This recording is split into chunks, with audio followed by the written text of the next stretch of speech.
Beginning August 23rd and lasting for 12 days, what are now empty parking lots at the state fairgrounds will be packed with cars and people for the 2012 edition of the New York State Fair. For years, the fair had hired the Murbro Company of Syracuse to manage the massive parking challenge, but not this year. Last January, Murbro came under a cloud of suspicion when Mayor Stephanie Miner accused the company of allegedly pocketing hundreds of thousands of dollars of revenue from 2 taxpayer-owned garages.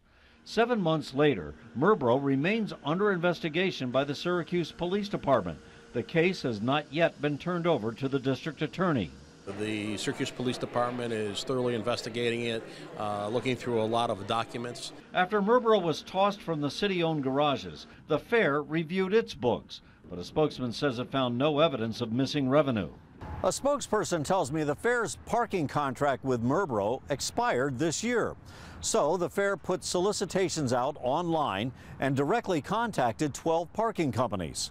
They received back 3 replies. The low bid at $49,000 and winner of the fair parking contract was newly formed Syracuse Parking Services. It's a company that some feel has ties to Murbro. It's owned by David Gross, the former operations manager of Murbro. But Gross denies any ongoing connection to Murbro. It is not Murbro under a different name, not at all. Gross says he left Murbro last December, a month before Mayor Miner accused the company of theft. As owner of Syracuse Parking Services, Gross says he now competes with Murbro and has taken away 7 parking contracts, including this one at a medical building on Harrison Street, and he's also hired 18 former Murbro employees. Gross says he knows nothing about the alleged thefts by Murbro. Was not part of it at all.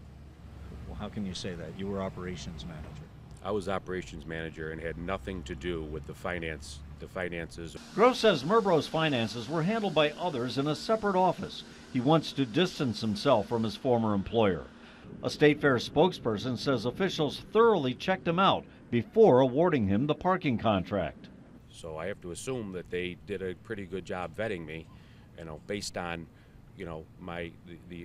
where I gained my management experience.